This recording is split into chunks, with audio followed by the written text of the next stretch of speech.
అబ్బా, స్నానం చేస్తే ఎంత హాయిగా ఉందో. శాంతి, శాంతి. దేవుడా, ఈ అమ్మాయి ఇంకా ఇటు రాలేదు. ఇంకొద్దిసేపు ఇలాగే ఉండనివ్వు. హే అమ్మా. లేకపోతే రాగానే 100 ప్రశ్నలు మొదలు పెడుతుంది. మీరెలా నిలబడ్డారు? బాత్రూమ్ వరకు ఎలా వెళ్లారు? స్నానం ఎలా చేశారు? చీర ఎలా కట్టుకున్నారు? అమ్మో, ఇది ఇంకేమేం అరుగుతుందేమో. ఇది అసలు బాగుడుకాయ. దీన్ని ఎవరూ మార్చలేరు. నేను ఒక పని చేస్తాను.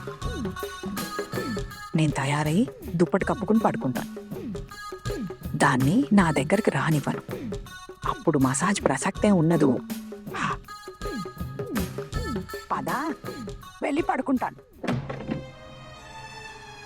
అత్తయ్య,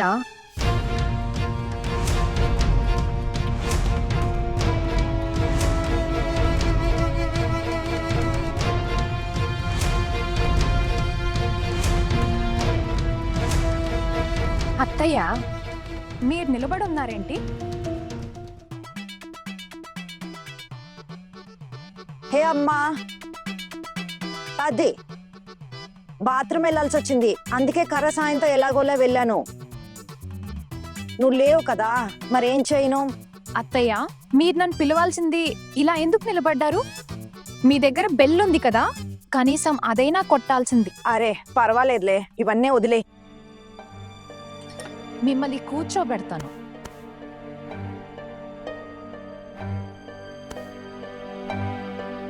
అత్తయ్య, మీ ఒళ్ళు ఇలా చల్లగా ఉందేంటి? నీ ప్రశ్నకు సమాధానం చెప్పను, అస్సలు చెప్పను. అత్తయ్య, ఏంటి? మీరు స్నానం చేశారా? ఎందుకో?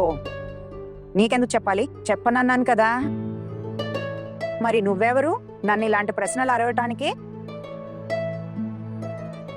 అర్థమైంది. ఏం అర్థమైంది? ఏయ్, మనసులోనే అలా ఎందుకు నవ్వుతున్నావు? ఏం లేదత్తయ్య, అది మీకోసం టిఫిన్ తీసుకొచ్చాను. సరే. ఓ అమ్మో, ఇది అమ్మో. అత్తయ్య, అత్తయ్య, ఏంటే? అది మీకు కుడివైపు నడుంకి కదా దెబ్బ తగిలింది, ఎడంవైపు కాదు కదా? నా ఒంట్లో ఎక్కడ నొప్పి ఉందో నీకెలా తెలుస్తుంది?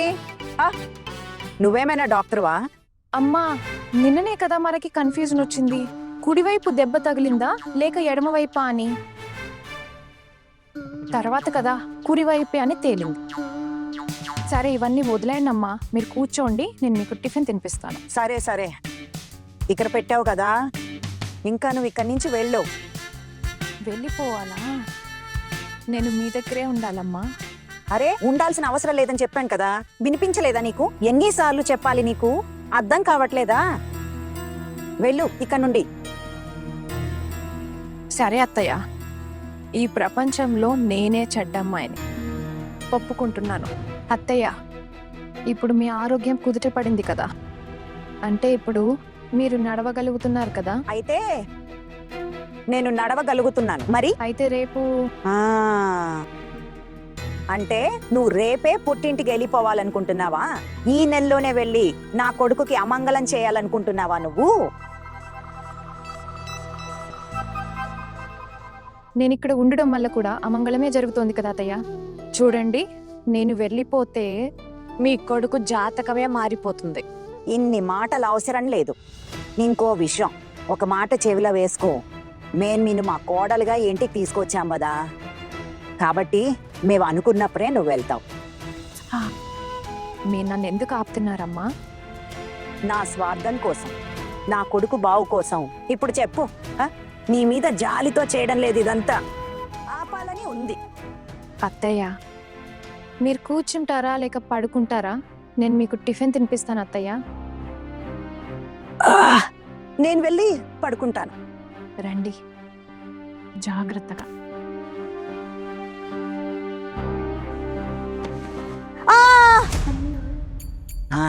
పడేసావు కదా.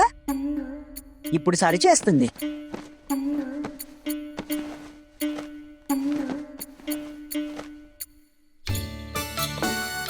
నేను దీన్ని ఆపటానికే ఈ నాటకం ఆడానని ఈ అమ్మాయికి ఇప్పటికి అర్థమై ఉంటుంది. ఈ విషయం అందరికీ చెప్తే ఏమవుతుందో.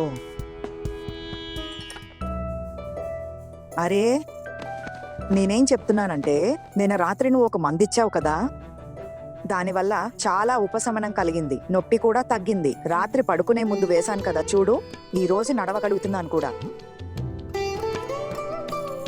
బహుశా అందుకే మీకు ఏ వైపు నొప్పి ఉందో మర్చిపోతున్నారేమో. కుడివైపా లేక ఎడమవైపా అని. నా ఎడమ వైపు నొప్పిగా ఉంది. నీకన్నీ తెలుసా ఏంటి? నోరు మూసుకుని ఉండటం రాదు నీకు. అత్తయ్య, నోరు తెరవండి.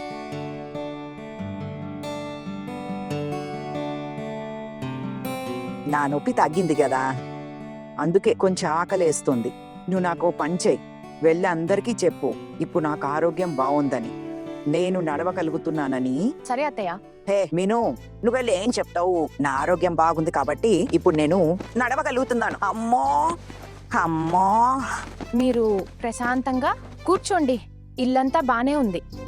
మీరు ఒక 2 రోజులు విశ్రాంతి తీసుకుంటే ఇంట్లో గందరగోళం ఉండదు. అయినా కూడా మీరు ఈ ఇంట్లో అందరికీ అన్నీ నేర్పించారు కదా, మీరు అస్సలు టెన్షన్ పడాల్సిన అవసరం లేదు. మీరు ఇది తినండి.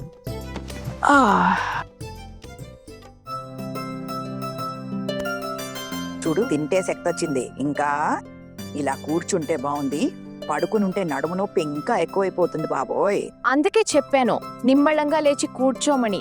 మీరిలా కంగారుగా లేస్తే నువ్వేంటే ఏమవుతుంది? అది కాదు అంటే మళ్ళీ దెబ్బ తగులుతుందని అత్తయ్య, అందుకే అన్నాను. నాతో జోకులు వేస్తున్నావా? లేదమ్మా, మీరు పెద్దవారు, మిమ్మల్ని చూసి ఎలా అవతారు చేస్తాను. మీరిది తినండి. సరే అత్తయ్య, మిమ్మల్ని ఒక మాట అడగనా? మీరు చిన్నప్పుడు చాలా అల్లరి చేసేవారా? ఇదేం ప్రశ్న? ఎప్పుడైనా చెట్లెక్కారా మీరు? లేకపోతే ఎప్పుడైనా మీరు ఇంట్లో వాళ్ళకి అబద్ధం చెప్పి పొలాల్లో ఆడుకున్నారా? లేదా ఎప్పుడైనా చెరువులో స్నానం చేశారా? మీరు చెప్పారు కదా మీ ఊళ్ళో ఒక చెరువు ఉండేదని. నేను కొంచెం అల్లరి పిల్లనే. అసలు ఆ రోజులే వేరు. అదొక దేవకన్యల కథలా ఉండేది. నేను రోజంతా చెరువులోనే ఉండేదాన్ని, లేదా తోటల్లో చెట్ల మీద. రోజంతా గెంతుతూ ఆడుకునేవాళ్ళం. ఇప్పుడు అవన్నీ చూస్తుంటే గత జన్మ ముచ్చట్లా అనిపిస్తుంది. కానీ ఇవన్నీ ఇప్పుడు ఎందుకు అడుగుతున్నావు? ఊరికే అమ్మ, ప్రత్యేకమైన కారణం ఏమీ లేదు.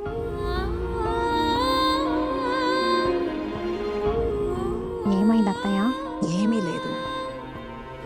నాకు నా ఇల్లు బాగా గుర్తొస్తుంది. అంతా కళ్ళ ముందు కదులుతున్నట్టుంది. మా ఇంట్లో ఎప్పుడూ సందడిగా ఉండేది. అంతమంది జనం, అమ్మ, నాన్న, పిన్ని, అత్త, బాబాయ్, ఇంకా అన్నదమ్ములు, అక్కా చెల్లెలతో కలిసి ఎంత అల్లరి చేసేదాన్నో, ఎంత సరదాగా ఉండేదో. అంటే అందరూ గుర్తొచ్చారు.